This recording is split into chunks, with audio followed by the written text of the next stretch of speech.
अहम खबरें आपके साथ शेयर करते हैं, लेकिन सबसे पहले इमरान खान साहब ने मुबारकबाद दी है नए आने वाले आर्मी चीफ को और chairman joint chief of the staff को। इमरान खान साहब ने कैसे कहा और क्या कहा ज़रा ये सुने। लेकिन अच्छी बात और अलग बात यह है कि इमरान खान साहब ने कायदे आज़म मोहम्मद अली जिन्ना, जो हम सबके कायद हैं और पूरे पाकिस्तान के मुत्तफ़िक़ का लीडर हैं, कायदे आज़म मोहम्मद अली जिन्ना का जो एक ख़िताब था, जो उनके अल्फाज थे, वो साथ में शेयर किए पाकिस्तान की अफवाज के लिए, और ये बड़ा ज़बरदस्त है। इमरान खान साहब ने कहा कि chairman joint chief of the staff committee और चीफ ऑफ आर्मी स्टाफ के मनसब संभालने पर जनरल साहिल शमशाद मिर्ज़ा और जनरल सैयद आसिम मुनीर को मुबारकबाद पेश करता हूँ। उम्मीद है कि नई अस्करी क़यादत मिल्लत और रियासत के माबैन गुज़िश्ता 8 माह में जन्म लेने वाले एतमाद के फुकतान के ख़ात्मे की सबील करेगी और कुव्वत रियासत अवाम ही से कशीद की जाती है, यानी अवाम से ही जो है वो ताकत होती है रियासत की। फिर इमरान खान साहब ने कायदे आज़म मोहम्मद अली जिन्ना के जो अल्फाज ट्वीट किए अंग्रेज़ी में, लेकिन मैं आपको पढ़ के सुनाता हूँ उनका तर्जुमा। कायदे आज़म मोहम्मद अली जिन्ना ने फरमाया था कि मत भूलें कि मुसल्लह अफवाज कौम की मुलाजिम हैं। आप कौम की पॉलिसी नहीं बनाते, पॉलिसियाँ बनाना सिविलियंस का काम है और आप वही काम करें जो आपके सपुर्द किया गया हो। कायदे आज़म के अल्फाज हैं, ज़रा मैं ऊंची बोल रहा हूं ताकि अगर किसी के कान में मैल है तो वो ज़रा मैल निकाल के सुन ले अच्छी तरह। फिर दोबारा सुनाता हूं कायदे आज़म मोहम्मद अली जिन्ना ने क्या कहा था। उन्होंने कहा था कि मत भूलें, वैसे आप में से सबके दफातर में उनकी तस्वीर लगी हुई होती हैं, तो इसलिए ज़रा उनकी तरफ देखें और गौर से मेरे अल्फाज सुने और सोचें कि कायदे आज़म मोहम्मद अली जिन्ना ने यह कहा था कि मत भूलें कि मुसल्लह अफवाज कौम की मुलाजिम हैं। आप कौम की पॉलिसी नहीं बनाते, पॉलिसियां बनाना सिविलियंस का काम है और आप वही काम करें जो आपके सपुर्द किया गया हो या आपकी ड्यूटी लगाई गई हो। तो ये एक अच्छी बात है कि इमरान खान साहब ने ये किया, उसके ऊपर उनको कायम रहना होगा। इमरान खान साहब ने बहुत कुछ सीखा है इस रिजीम चेंज ऑपरेशन के बाद। कम से कम ये तो सीखा है कि एस्टेब्लिशमेंट के कब्जे से इस मुल्क को छुड़ाना है। ये बातें नवाज शरीफ ने भी कहा था, मैंने सीख ली हैं, लेकिन हमने बाद में देखा कि उनकी पार्टी ने, उनकी बेटी ने, उनके दामाद ने, उनके रिश्तेदारों ने, उनके भाई ने, सब ने बूट पॉलिश करना शुरू कर दिए और इतने बूट पॉलिश किए कि अब नया वाला बूट भी पॉलिश कर रहे हैं। पुराना बूट पॉलिश कर करके घिसा दिया और उसके बाद अब नया बूट भी पॉलिश कर रहे हैं। तो नवाज शरीफ साहब ने लगता है कुछ नहीं सीखा। जरदारी साहब एस्टेब्लिशमेंट की गुड बुक्स में रहना चाहते हैं, यानी पीपल्स पार्टी की तो हालत ये हो गई है कि फिर भी शहबाज शरीफ ने जनरल कमर जावेद बाजवा की रिटायरमेंट के बाद अपना बंदा तो वापस बुला लिया ना। वजीर कानून आजम नज़ीर तारड़ शहबाज शरीफ साहब ने वापस बुला लिया उनको, इस्तीफ़ा मंजूर नहीं किया। लेकिन अगर आप आसिफ अली जरदारी को देखें या बिलावल को देखें तो उन्होंने मुस्तफ़ा नवाज खोकर जिसने स्टैंड लिया उसको फारग ही कर दिया पार्टी से, सेनेटरशिप से, हर जगह से, वापस नहीं लिया अपना बंदा। तो पीएमएलएन और पीपल्स पार्टी ये सारे इस वक्त बी टीम बने हुए हैं एस्टेब्लिशमेंट की। तो इमरान खान साहब ऐसे मौके पर अगर ऐसी बात कर रहे हैं तो ये बड़ी अच्छी बात है और इसका फायदा पब्लिक में इमरान खान साहब को हो रहा है। कैसे हो रहा है? इलेक्शन कमीशन ऑफ पाकिस्तान ने रिपोर्ट जारी की है। रिपोर्ट क्या कहती है जरा सुने आप। इलेक्शन कमीशन ऑफ पाकिस्तान ने अदाद-ओ-शुमार जारी किए हैं और इन अदाद-ओ-शुमार के ऊपर एक मुफस्सल रिपोर्ट है। वो रिपोर्ट ये कहती है कि 12 जमातों पर मुश्तमिल जो हुकूमती इत्तेहाद है, ये 12 जमातें तो एक अलग है ना, जो पहले से पीडीएम में चल रही हैं, पीपल्स पार्टी शामिल करें, जो नई जमातें आई हैं वो भी शामिल करें, तो ये 16 जमातें प्लस एस्टेब्लिशमेंट प्लस पाकिस्तान का 95% मीडिया बनता है। लेकिन क्योंकि इलेक्शन कमीशन है वो ये सारा कुछ नहीं लिख सकता। वो नहीं लिख सकता कि इसके अंदर वो शामिल कर दे इलेक्शन कमीशन को भी, वो शामिल कर दे एस्टेब्लिशमेंट को भी, वो शामिल कर दे पाकिस्तान के 95% मीडिया को भी, माफियाज को भी, तो वो ये नहीं कर सकता। लेकिन जो उन्होंने जो कहा वो बता देता हूँ कि 12 जमातों पर मुश्तमिल इत्तेहाद अपनी मकबूलियत खोने लगा है, जबकि पीटीआई की मकबूलियत इसकी हुकूमत के खात्मे के बाद से मुसलसल लगातार बढ़ती चली जा रही है। इलेक्शन कमीशन की जारी दस्तावेजात के अदाद-ओ-शुमार के मुताबिक मौजूदा हुकूमत के क़याम के बाद मुल्क भर में कौमी और सूबाई असम्बलियों की मजमूई तौर पर 36 नशस्तों पर इंतखाबात हुए। एक नशस्त ऐसी थी जिसमें पाकिस्तान तहरीक-ए-इंसाफ ने हिस्सा नहीं लिया। 35 पे उन्होंने इलेक्शन लड़ा और 27 पर उन्होंने कामयाबी हासिल की और इस कामयाबी का तनासुब 75% है। यानी इमरान खान साहब 75% इलेक्शन जीते हैं इस वक्त पाकिस्तान में। अगर आप वोटों की तादाद देखें तो अकेले इमरान खान ने जो वोट लिए हैं रिजीम चेंज ऑपरेशन के बाद से लेकर अब तक वो 18,59,322 वोट हैं। जबकि 12 जमातों ने मिलकर इमरान खान के खिलाफ जो मिलकर वोट लिए हैं 36 हल्कों में, और इसमें वो हल्का भी है जिसमें इमरान खान साहब ने इलेक्शन नहीं लड़ा, वो वोट शामिल कर रहा हूं मैं, तो वो सारे वोट मिलाकर 15,98,391 बनते हैं। सारे मिलकर इमरान खान से कम वोट ले रहे हैं और इमरान खान अकेले उनसे काफ़ी ज़्यादा वोट ले रहे हैं। इस दौरान कौमी असम्बली की 12 नशिस्तों पर ज़िमनी इंतखाबात हुए, जिनमें से 11 पर पीटीआई ने हिस्सा लिया। उनमें से 9 पीटीआई ने जीत ली, 2 पीपल्स पार्टी ने जीत ली। नून लीग कौमी असम्बली की एक सीट भी नहीं जीत सकी। यानी 12 पे इलेक्शन हुआ, 11 में पीटीआई लड़ी और नून लीग ने 12 के 12 के अंदर अपना जोर लगाया, लेकिन नून लीग एक भी नहीं जीत सकी। 2 पीपल्स पार्टी जीती है, जिनमें एक मुल्तान वाली सीट वो जीते हैं नून लीग की और सारी जमातों से मिलकर, और वो जेन्युइन इलेक्शन वो जीते हैं शाह महमूद कुरैशी की बेटी से। लेकिन जो कराची में वो इलेक्शन जीते हैं वो धांधली से जीते हैं, झुड़लू फेर कर जीते हैं, वरना वो भी फारिग था। तो इमरान खान अकेले ही जीतते चले जा रहे हैं। नून लीग कौमी असम्बली की एक भी नशिस्त हासिल नहीं कर सकी। पंजाब असम्बली में 23 ज़िमनी इंतखाबात हुए हैं, जिनमें से 20 एक साथ हुए थे और 3 अलग हुए हैं। उनमें पाकिस्तान तहरीक इंसाफ ने ज़्यादा नशिस्तें जीती हैं, यानी 23 में से 17 हल्कों पर पीटीआई ने इलेक्शन जीता है और 2 के ऊपर बड़ी शदीद धांधली हुई थी रावलपिंडी और लाहौर वाली सीट पे, वरना पीटीआई की 19 नशिस्तें पक्की थी। चलें 17 पर जो है वो पीटीआई ने इलेक्शन जीता है, 1 के ऊपर जो है वो आज़ाद उम्मीदवार इलेक्शन जीता है और सिर्फ 5 सीटें जो है वो नून लीग जीती है। ये हालत होगी नून लीग की, और 5 में से 2 को शदीद धांधली के बाद जीता है। तो अगर 23 में से 3 नशिस्तें नून लीग जीतती है बगैर धांधली के, और चले धांधली के साथ भी मिला लें तो 5 जीतती है, तो ये तो 20% भी नहीं बनता। तो इमरान खान साहब ने यहां पे भी लगभग 75% कामयाबी हासिल की है। तो हुक्मरान इत्तेहाद की नींदें उड़ गई हैं, और ऐसे माहौल के अंदर बजाय इसके कि इमरान खान साहब एक कदम पीछे हटें, वो कई कदम आगे बढ़ गए हैं। उन्होंने ऐलान कर दिया है कि आइंदा इंतखाबात में देरीना कारकुनों को मैदान में उतारेंगे। ये इमरान खान साहब ने ऐलान किया है, और उन्होंने कहा कि आइंदा इंतखाबात में जो बानी अरकान हैं उनको लेकर आऊंगा, और जो देरीना अरकान हैं, तगड़े हमारे कारकुन हैं, उनको हम टिकट जरूर देंगे। जमान पार्क में उन्होंने तंजीम से बातचीत कर रहे थे, और उन्होंने अब पंजाब में इलेक्शन लड़ने के लिए बोर्ड बनाने के लिए काम शुरू कर दिया है इमरान खान साहब ने। मिसाल के तौर पे आपके सामने मैं एक ट्वीट रख देता हूं, मुगीस अली जर्नलिस्ट है, उनका ट्वीट है। उन्होंने कहा कि तहरीक इंसाफ का हुकूमत पर दबाव बढ़ाने का फैसला, इमरान खान की हदायत पर आम इंतखाबात की तैयारियों का आगाज़, पंजाब की कौमी और सूबाई असम्बलियों के टिकट के लिए पार्लिमानी बोर्ड की तश्कील का काम शुरू कर दिया गया। यही पीटीआई को ऑलरेडी पता है कि सूबे में और वफाक में किस किस को हमने टिकट देना है, तो पंजाब के ऊपर काम शुरू कर दिया है। केपी में उनका पहले ही बहुत काम हो चुका है, सिंध के अंदर उनको अभी काम करना होगा आने वाले दिनों में, लेकिन पंजाब और केपी की तैयारी अगर कर ली तो फिर ज़्यादा आसान रहेगा सिंध में और बलूचिस्तान में जाकर इलेक्शन लड़ना।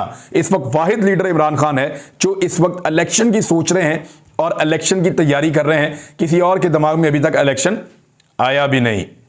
शहबाज शरीफ और कई मुल्ज़िमान जो हैं नैब के, मैंने आपको कल भी बताया था, आज भी बता देता हूँ, बहुत सारों के केसेस जो हैं वो ख़त्म हो गए हैं, लगातार ख़त्म होते चले जा रहे हैं। अदालत ने, लाहौर हाई कोर्ट ने ऑर्डर जारी कर दिया है कि 50 करोड़ से कम नैब केसेस में गिरफ्तार मुल्ज़िमान की रिहाई दे दी जाए। यानी जो 50 करोड़ से कम की जिसने करप्शन की है, 49 करोड़ की है, 48 करोड़ की है, उसको बिल्कुल पकड़ा नहीं जाएगा, उसको छूट होनी चाहिए, उसको छोड़ दिया जाएगा। जिसने इससे ज़्यादा करप्शन की है उसको सिर्फ गिरफ्तार किया जाएगा। तो इसका फ़ायदा बहुत सारे लोगों को पहुँचेगा, और वो पहुंचना शुरू हो गया है। अदालत ने हुक्म दे दिया है कि ऐसे तमाम लोगों को जिनके ऊपर 50 करोड़ से कम की करप्शन है, नैब उनके केसेस नहीं सुन सकता, लिहाजा उनको छोड़ दिया जाए। अब कुछ और खबरें हैं वो आपको मैं बताता हूं। एक तो ये कि तहरीक अदम एतमाद और एतमाद का वोट, इन 2 ऑप्शंस को एक साथ इस्तेमाल करने का फैसला किया है पीडीएम ने। शहबाज शरीफ ने मदद मांगी है आसिफ अली जरदारी से। वैसे तो उनकी 7 सीटें हैं पंजाब में, कोई औकात नहीं है इस पॉलिटिकल पार्टी की, लेकिन इसके बावजूद आसिफ अली जरदारी आपको पता है ख़रीदो फरोख्त की दुनिया के माहिर हैं। कोशिश करेंगे और लोगों को ख़रीद लें, उनको लालच दें, ख़रीद लें कि बाहर सेटल कर दें, क्योंकि पाकिस्तान में तो अब कोई लोटा इलेक्शन लड़ नहीं सकेगा। जो लोगों ने दुर्गत बनानी है वो सबको नज़र आ रही है। तो अब इसी सेटअप को कितना खींचा जा सकता है उसके ऊपर सारे काम कर रहे हैं, ताकि एनआरओ मुकम्मल हो जाए। कुछ ऐसा करें कि इमरान खान को एलिमिनेट कर दें, या उनको जान से मार दें, या उनको इलेक्शन से बाहर कर दें, कुछ भी करके। तो ऐसा प्लान किया जा रहा है। लेकिन एक मनसूबा इंसान बनाता है, एक अल्लाह रब्बुल इज़्ज़त बनाते हैं। तो अल्लाह के मंसूबे के आगे किसी का मंसूबा ठहर नहीं सकता। ये एक अट्टल हकीकत है। अब इलेक्शन में तो जाना पड़ेगा और उसके लिए अगर ये तरीके दम एतमाद लेकर आते हैं तो 2 दिन के अंदर स्पीकर उड़ा के रख देंगे। वो कहेंगे ले आओ बंदे पूरे करो। तो आईनी तौर पे तरीके दम एतमाद में बंदे पूरे हो ही नहीं सकते जब तक कि परवेज़ इलाही अपने 10 बंदों को ये लिख कर ना कहे कि यार आप लोग मेरे खिलाफ वोट डाल दें। अगर परवेज़ इलाही ने अपने 10 बंदों को लिख कर ये कहा कि मेरे खिलाफ अदम एतमाद का वोट डाल दो तो फिर तो कामयाब हो जाएगी, अदरवाइज नहीं होगी। दूसरा तरीका क्या है, एतमाद का वोट लेने के लिए परवेज़ इलाही को कहें, अगर उन्होंने ले लिया तो फिर फारिग, अगर ना ले सके तो इलेक्शन होगा, फिर जीत जाएंगे, क्योंकि हमजा शहबाज के बाद तो बंदे पूरे हो ही नहीं सकते। तो ये बड़ा क्लियर हो चुका है। अब एक ही रास्ता और बचा है, या तो परवेज़ इलाही को ले जाएं किसी तरह खींच तान के, उनका अगला इलेक्शन फारग हो जाता है, वो भी मुश्किल नजर आता है, या फिर सुप्रीम कोर्ट ऑफ पाकिस्तान जो है वो अपना फैसला बदल दे, जिस फैसले में उन्होंने साफ कहा था कि जो भी फ्लोर क्रॉसिंग करेगा या अपनी पार्टी के हुक्म की खिलाफ वर्जी करेगा ना उसका वोट काउंट होगा और साथ ही साथ वो ना अहल भी हो जाएगा उस मुद्दत के लिए जिसके लिए वो इलेक्शन लड़के आया हुआ है। यानी बाद में ज़िमनी इलेक्शन तो लड़ सकता है, दोबारा आ सकता है, लेकिन लोटा बनने वाले का वोट कास्ट नहीं होगा। सबसे बड़ा फड्डा और प्रॉब्लम वो ये है, ये सुप्रीम कोर्ट ऑफ पाकिस्तान ने इसको तय कर दिया था। तो ये चीज़ें जो हैं, इसके बाद इमरान खान साहब फौरी तौर पे जिस तरह वो मांग रहे हैं कि फौरी तौर पे कमेटी बनाई जाए और उसके बाद जो है वो टिकट फाइनल किए जाएं, इसका मतलब है वो बहुत करीब पहुंच चुके हैं इलेक्शन के और 20 मार्च के आसपास कहीं पे आपका रमज़ान मुबारक शुरू होगा, उससे पहले कोशिश की जा रही है कि इलेक्शन हो जाएं। और अगर पूरे पाकिस्तान में नहीं होते तो खैबर पख्तूनख्वा और पंजाब के इलेक्शन भी अगर हो जाते हैं तो ये एक बहुत बड़ी कामयाबी होगी इमरान खान साहब की कि वो 5 साल के लिए खैबर पख्तूनख्वा और पंजाब में अपनी हुकूमतें पक्की कर लेते हैं। उसके बाद वफाकी हुकूमत का इलेक्शन होगा, कौमी असम्बली का और सिंध का और बलूचिस्तान का, तो ज़्यादा फोकस करके इमरान खान साहब उसमें जा सकेंगे। क्योंकि देखें 75 बंदे तो शहबाज शरीफ ने बांधे हुए हैं कैबिनेट के अंदर, वो 75 बंदे इलेक्शन लड़ने के लिए मैदान में आ ही नहीं सकते। PMLN के बड़े बड़े नाम सारे मिनिस्टर बने हुए हैं, पीपल्स पार्टी के बड़े बड़े नाम सारे मिनिस्टर बने हुए हैं, वो सारे इस इलेक्शन के अंदर मैदान में नहीं उतर सकते। जब वो मैदान में नहीं उतर सकते तो उनका मुकाबला कैसे करेंगे? दूसरी तरफ PTI सारी की सारी वेली है, वो सारे ही मिलकर इलेक्शन लड़ेंगे और जब वो इलेक्शन लड़ेंगे तो वो ज्यादा कामयाबी हासिल करेंगे। तो पंजाब में जीतने के बाद उनकी 2 सूबों में हुकूमत होगी, जब वो अगले इलेक्शन में उतरेंगे तो उनके जीतने के इम्कान और ज्यादा बढ़ जाएंगे। बांध लिया बहुत बुरी तरह। सिर्फ एक रास्ता मुझे नजर आता है, सिर्फ एक रास्ता नजर आता है कि एस्टेब्लिशमेंट के अंदर जो तब्दीली हुई है, जैसे जनरल कमर जावेद बाजवा साहब ने हाथ रखा हुआ था इन एस्टेब्लिशमेंट की जो जमातें बनी हुई थी सारी PDM की, इनके सर पे जैसे जनरल कमर जावेद बाजवा साहब ने दस्ते शफकत रखा हुआ था, ऐसे ही अगर जनरल आसिम मुनीर भी इनके सर के ऊपर दस्ते शफकत रख दें और इनको वो सारा कुछ प्रोवाइड करें और वो सारी सहूलियात दें जो सहूलियात इनको जनरल कमर जावेद बाजवा दे रहे थे, तो फिर तो बात बन सकती है। अदरवाइज बात बनती हुई दिखाई नहीं दे रही। अब आ जाए एक और खबर की तरफ, और ये बहुत इंपॉर्टेंट खबर है। एक तो मैंने आप सबसे गुजारिश की है कि अरशद शरीफ भाई के लिए, शहीद के लिए आप ख़त लिखें। हज़ारों लाखों ख़त रस्ते में हैं और वो जा रहे हैं सुप्रीम कोर्ट ऑफ पाकिस्तान की जानिब।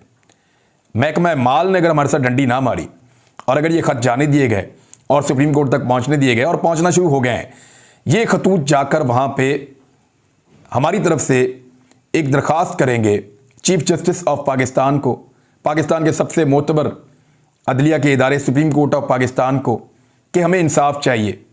हमारा एक सहाफ़ी जो पाकिस्तान के लिए बात करता था, जो शोहदा के ख़ानदान से था, उसको पाकिस्तान से भागने पर मजबूर किया गया, उसको तकालीफ दी गई, उस पर झूठे मुकदमात काटे गए, फिर दूसरे मुल्क में उस पर ज़मीन तंग की गई और तीसरे मुल्क में वो शहीद हो गया।